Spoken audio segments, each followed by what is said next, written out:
I decided that I'd let my daughter get an app from the App Store. Call Blaze and the Monster Machines 2018, which I will show you the actual, like, the app on there. I was absolutely gobsmacked to find that when my child wants a game, this like 3+, you're gonna have to excuse all the ads, 3+, and well, it's like a calling app basically, and yeah, she's, as you can well hear, she's getting really funny about it already, but I literally did not expect what you're about to see and hear. I'm absolutely gobsmacked and appalled. So, let's pick it up. This is what you get. I'm your new friend. Happy, slappy, whatever you want me to be called. You see, I want to play with you, kiddo. Maybe we could perform some fun games together. What's this, hogwash? You look afraid.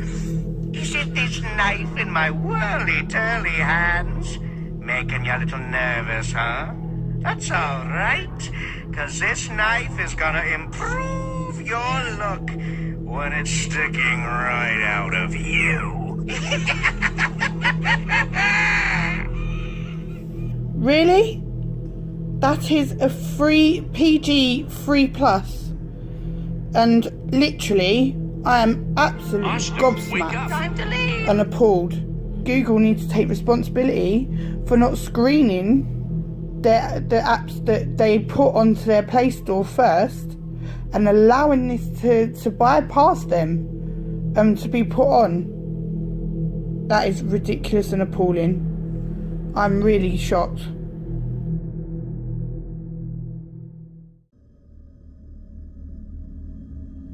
Welcome back to the vlog.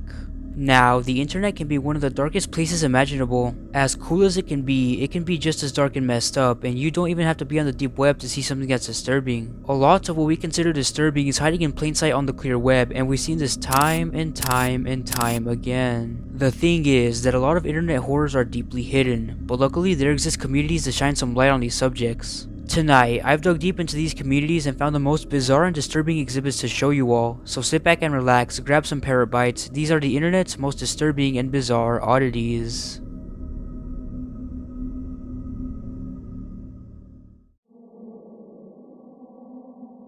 In late 2017, a highly disturbing scandal was at its absolute peak and showed no signs of stopping anytime soon. I am of course referring to Elsagate. Elsagate was a highly disturbing rabbit hole that I'm sure most of you are aware of. If you don't know what it was basically highly disturbing and sexualized videos marketed towards children. This was of course very disgusting and sadly continues on to this day, although it has died down a little. However, Elsagate wasn't really exclusive to YouTube. No, it was everywhere. The concept of marketing adult content to children seemed to spill everywhere, including places like the App Store and Google Play. This of course resulted in some very bizarre apps like the one I'm about to talk about. Call Blaze and the Monster Machines 2018 was an app based off, well, Blaze and the Monster Machines. It was released towards the end of 2017 by developer Ralph Dead1, who obviously isn't associated with Nickelodeon. Now, Ralph Dead1 is quite the mysterious figure as there is no information about them online. They have apparently disappeared from the internet, so there's not much I can say about them. But let's talk about the app itself. Now, the app was very bare bones, having only one feature, a call. You already heard the call in the intro, so I won't bother to play it again. But to summarize it, once calling Blaze, you would hear a disturbing audio of some sort of creepy voice threatening to stab you. The actual audio was stolen from voice actor Mr. Betty Kruger, who also did the voice for the Poltergeist clown. That's really all there is to the app, but I want to talk about its controversy and developer for a little. Its developer, Ralph Dead1, is also known to have made more call apps, with a lot of them actually being archived. Shout out to Bagel Cake for archiving them, I'll link their video in the description. But anywho, their apps include Call Dan TDM, Call Logan Paul, Call Optimus Prime, yada yada, you get it. But the thing with these apps is that every single one of these apps features the exact same audio as the Call Blaze app, so this guy was farming this genre of apps. I think it's obvious that this guy was just trying really hard to scare some kids for whatever reason, and it worked, as not only did they scare kids, but they also scared parents. This app was actually the subject of controversy, as one parent even claimed that this app was run by predators. I do think that's a bit of a stretch, but it was 2018. There's not much else to say about this app, so let's move on.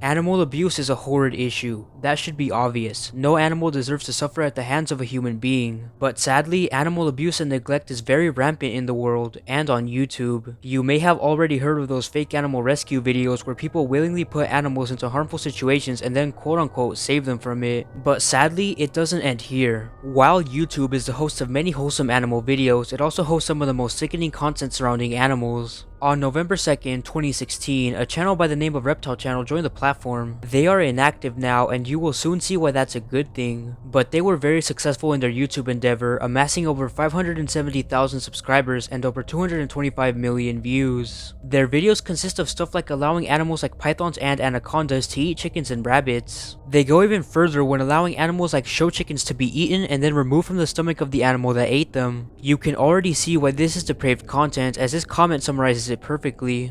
You are giving the whole reptile community a bad name by posting these videos. I get that as predators it's only natural for them to follow the food chain cycle, but the way you make these videos is not educational or promotes a better knowledge and understanding of these animals. In fact, it's deeply disturbing. Prey may be feeders at the end of the day in this type of scenario, but that doesn't give you any right to treat them in such an inhumane manner. The channel treats animals as if they're toys and puts them in danger, but this gets worse, much worse, as the channel's owner, Vore, made these videos for his own sick and sadistic pleasure. You see, Vore is a vore fetishist. If you don't know what vore is, it's basically a fetish for being eaten. Connect 2 and 2 together and you realize that Reptile Channel is actually a fetish channel for Vore in disguise. There are even articles written about this. Oh yeah, and Vore is also known to be an author of zoophilic stories involving lizards. Thankfully, however, Reptile Channel is no longer uploading videos, and we can only hope that they're no longer harming animals as well.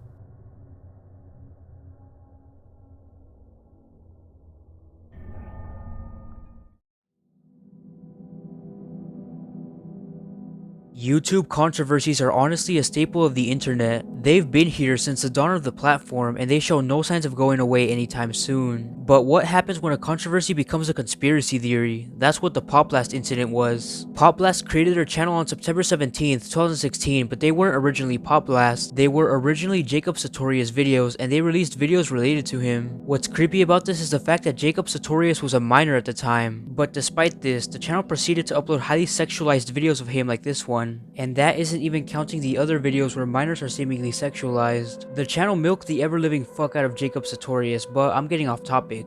On January 10th, 2018, Poplast released a video claiming that Shane Dawson was a pedophile. It was titled "Shane Dawson is a pedophile, here's my proof," and it went viral. It was 5 minutes long, and it consisted of clips of Shane Dawson's podcast where he and his former producer discussed an interaction that occurred between Shane Dawson and a child star. Looking back, this was definitely creepy as fuck, and Poplast honestly had a point to call out Shane Dawson for this. But nonetheless, there was backlash for the video, leading to its title being changed to "I think Shane Dawson is a pedophile, here's my proof." Shane Dawson did make a video replying to Poplast that same day, defending himself. Shortly after this, Poplast made a video titled "Receipts." It shows a PayPal transaction to Jeffrey Oscar Levin, who is Logan Paul's manager. The audio is a girl reading off random numbers.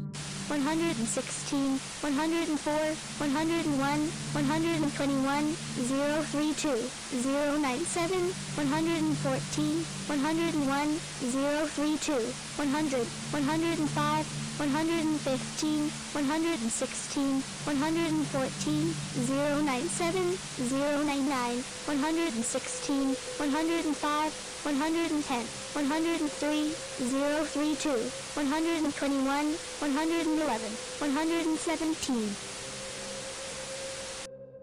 The numbers are meant to be decoded, and when decoded, they read "They are distracting you." Okay, so who is they? Well, we have a theory as to who that is. You see, it is believed that Jeffrey paid Poplast $6,500 to make the video calling out Shane Dawson to distract from the Suicide Forest controversy. This makes sense because only 10 days prior, Logan Paul released the now infamous Suicide Forest video. But that's just a theory. After this, Poplast proceeded to upload numerous cryptic videos like the ones on screen, and then there's just not much more to this. Was Poplast seeking attention or just another ARG, or both? I personally think it's both.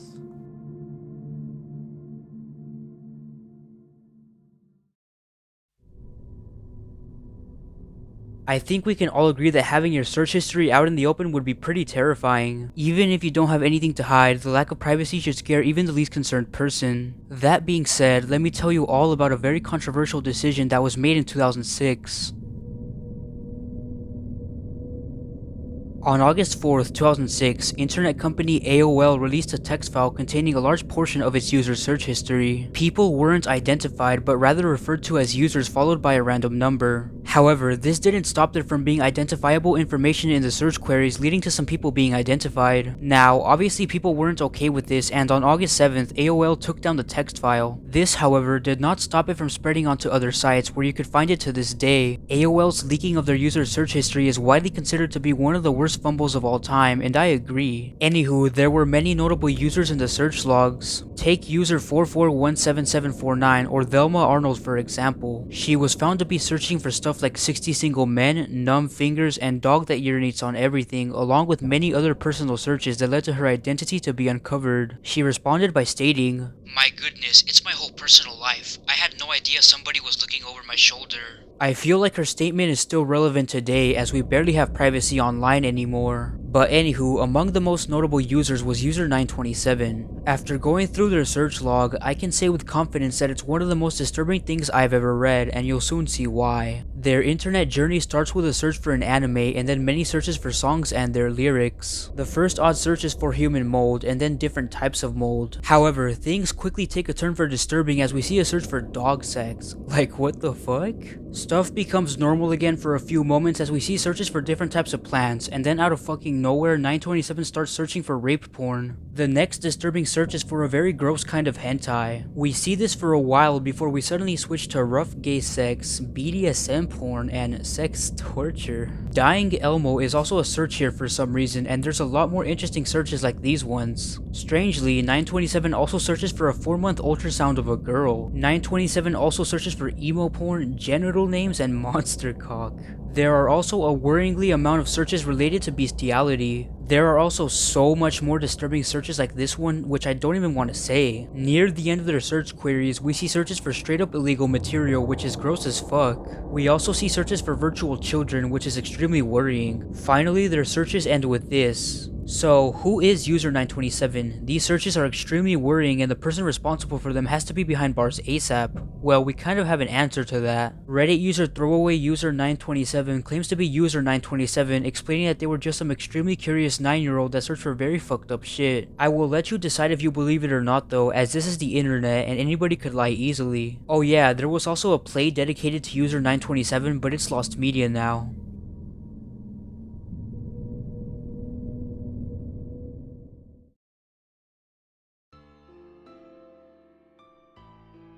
Bots are everywhere. I'm sure we've all gotten at least one message from a bot during our lifetimes. Whether it's to gain followers, steal our information, or whatever, bots are rampant online and I don't think they're ever gonna go away. But what happens when what appears to be a random bot randomly tags you on a Reddit post for your feedback on a disturbing video? This happened to Reddit user Canadian W. Their post reads, "First of all, I just want to say, part of me feels this is a stupid question, and if it is, please forgive me. But anyway, so one day, I was just browsing Reddit when I was notified that somebody had mentioned my username in a comment, which is very rare for me at least. I clicked on the notification and it took me to a post on r/teenIMA, which I assume is like r/IMA but for teens. Now anyways, the title of this post was, I was just permanently banned from r/askreddit for spamming, karma farming, etc. despite the fact that I did neither. Ask me anything. And this was the moderator of that subreddit who made this post. My username was mentioned in a comment which was posted 26 minutes after the post was. The comment was by OP and talked about how he thought that a recording of some girl singing a song in Florida was better than the actual recording of the song or something like that. Then at the end, the commenter/OP said, "User Canadian W, how does this recording make you feel?" I was